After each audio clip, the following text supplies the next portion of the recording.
Halo teman-teman semuanya, kami dari kelompok 10, mata kuliah Psikologi Industri dan Organisasi akan menjelaskan mengenai rekrutmen dan seleksi. Pada kesempatan kali ini, kami akan membahas 4 subbab. Yang pertama ada rekrutmen, yang kedua ada seleksi, yang ketiga ada job placement, dan yang keempat ada job classification. Yang pertama akan kita bahas mengenai rekrutmen. Rekrutmen sendiri memiliki arti proses menarik atau mengajak orang lain yang sesuai dengan kualifikasi untuk melamar pekerjaan. Kunci keberhasilan dari rekrutmen ada 2. Yang pertama menentukan metode apa yang digunakan dalam rekrutmen. Yang kedua target pelamar, membuka peluang banyak pelamar yang mengajukan diri. Tantangan dari rekrutmen sendiri ada 4. Yang pertama ada kondisi ekonomi. Karena semakin kompetitifnya persaingan ekonomi, mengharuskan perusahaan untuk selalu mencari cara untuk mengembangkan kemampuan kinerja karyawannya. Yang kedua ada jenis pekerjaan, yang ketiga ada tingkat urgensi pekerjaan, dan yang keempat ada reputasi organisasi. Karena jika sebuah perusahaan memiliki reputasi negatif, beberapa kandidat yang pada awalnya tertarik melamar jadi mengurungkan niatnya untuk melamar pekerjaannya. Selanjutnya ada proses rekrutmen, dibagi menjadi 2. Yang pertama ada internal, melalui proses promosi maupun rotasi pekerjaan. Kelebihannya, yang pertama dapat memotivasi karyawan. Yang kedua, tidak membutuhkan banyak dana karena tidak perlu mempublikasikan secara luas tentang iklan rekrutmen. Yang ketiga, proses lebih cepat karena sudah mengetahui pribadi dan cara kerja karyawan. Kekurangannya, kandidat yang terbatas untuk skill yang dibutuhkan. Misalnya jika dalam perusahaan hanya ada 10 orang staf, sehingga sangat mungkin bila tidak ada satupun dari kandidat yang bisa mengisi posisi kosong. Yang kedua ada proses rekrutmen eksternal, merekrut karyawan baru dari luar organisasi. Kelebihannya memberikan ide baru dan juga semangat baru. Yang kedua, menemukan kandidat dengan kemampuan, skill, dan pengalaman yang mampu mengembangkan perusahaan. Kekurangannya membutuhkan waktu yang untuk bisa beradaptasi dengan suasana perusahaan sebelum akhirnya bisa bekerja dengan baik. Metode rekrutmen eksternal menurut Schuller and Jackson tahun 2006 dibagi menjadi beberapa. Yang pertama, pelamar yang datang dan surat lamaran yang masuk. Yang kedua, menggunakan iklan. Yang ketiga dengan internet, yang keempat dengan job fair atau open house, yang kelima dengan agensi tenaga kerja atau perusahaan jasa rekrutmen, dan yang terakhir ada kampus recruiter. Perusahaan perlu merencanakan dengan baik kegiatan perekrutan agar hasilnya optimal. Beberapa organisasi menggunakan metode recruiting yield pyramid untuk menghitung jumlah pelamar yang harus mereka hasilkan dari kegiatan perekrutan dan untuk mengangkat sejumlah karyawan baru yang dibutuhkan. Sebagai contoh, Anda dapat melihat pada gambar tersebut. Perusahaan menggunakan recruiting yield pyramid untuk menghitung jumlah pelamar yang harus mereka hasilkan dari kegiatan perekrutan. Diasumsikan bahwa perusahaan harus mengangkat karyawan baru pada term berikutnya. Pada piramida ini, yang paling atas menjelaskan pada karyawan yang baru diangkat. Kemudian, yang kedua merupakan membuat penawaran. Kemudian, yang ketiga yaitu calon yang diwawancara. Yang keempat yaitu calon yang diundang. Dan yang terakhir yang awal mengontak. Proses pemilihan pelamar kerja akan melalui proses seleksi, yang mana proses pemilihan pelamar kerja ini memenuhi standar evaluasi tertentu untuk dipekerjakan dan menerima kompensasi. Seleksi adalah proses memisahkan antara pelamar yang diterima dan ditolak. Jika jumlah pelamar dan jumlah pekerjaan yang ditawarkan sama, maka tidak bisa dikatakan sebagai proses seleksi. Kemudian terdapat tahapan seleksi menurut William B. Werther dan Kate Davis dalam Suwatno dan Priyansa tahun 2011. Yang pertama, Preliminary Reception of Application atau penerimaan pendahuluan. Yang kedua, Employment Test atau ujian penerimaan pegawai. Yang ketiga, Selection Interview atau wawancara seleksi. Yang keempat, reference and background check, yaitu pemeriksaan latar belakang dan referensi. Yang kelima, medical evaluation, atau penilaian kesehatan.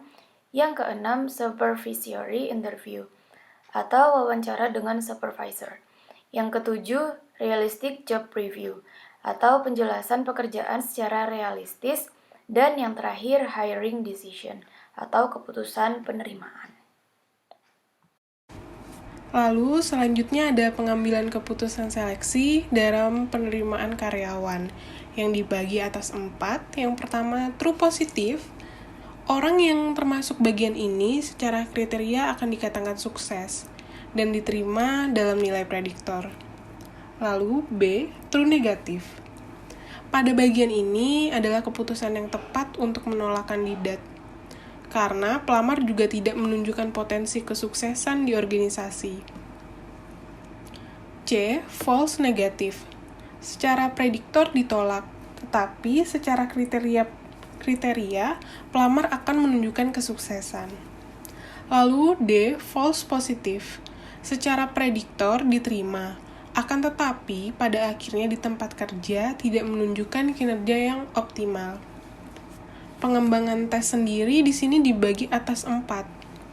Yang pertama, job relatedness, yaitu mempertimbangkan alat ukur atau proses seleksi berhubungan dengan tuntutan kerja yang akan diterima.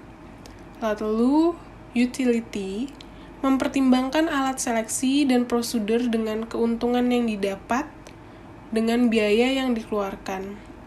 Lalu, legality, mempertimbangkan beberapa alat tes yang dilarang oleh undang-undang. Kemudian, practicality, mempertimbangkan alat-alat seleksi dan prosedur mudah untuk dilakukan dan tidak memakan waktu yang banyak. Dalam seleksi sendiri terdapat tantangan yang menurut Siagian 2009 terbagi atas 4, yaitu pertama, penawaran tenaga kerja, di mana semakin banyak jumlah pelamar, semakin pula jaminan pelamar yang akan diterima merupakan tenaga kerja yang paling memenuhi berbagai persyaratan.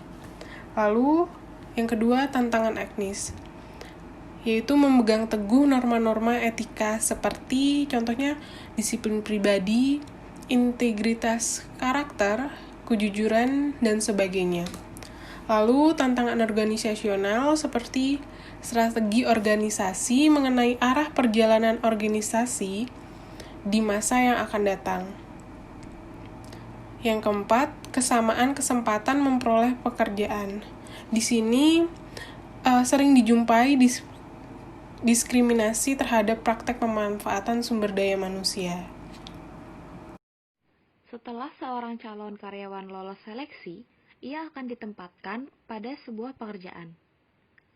Job placement merupakan penugasan atau penugasan kembali pada seorang karyawan pada sebuah pekerjaan baru. Penempatan penugasan dapat berupa penugasan pertama untuk pegawai yang direkrut, tetapi dapat juga melalui promosi, pengalihan, penurunan jabatan, sampai pada pemutusan hubungan kerja. Menurut Siswanto, ada beberapa faktor yang perlu dipertimbangkan dalam penempatan pekerjaan. 1. Faktor prestasi akademik. Ialah prestasi akademik selama mengikuti jenjang pendidikan yang dimiliki oleh karyawan. Harus menjadi pertimbangan dalam menempatkan di mana ia akan melaksanakan tugasnya. 2. Faktor pengalaman. Pengalaman kerja sejenis yang telah dialami sebelumnya perlu mendapat pertimbangan. Pengalaman bekerja banyak memberikan kesan bahwa karyawan memiliki keahlian dan keterampilan kerja yang relatif tinggi. 3. Faktor kesehatan fisik dan mental.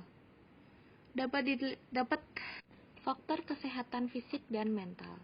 Jika tidak dapat mempercayai surat kesehatan, dapat melihat sekilas pada kondisi fisik karyawan yang bersangkutan untuk dipertimbangkan pada tempat mana dia diberikan tugas dan pekerjaan yang cocok baginya berdasarkan kondisi yang dimilikinya.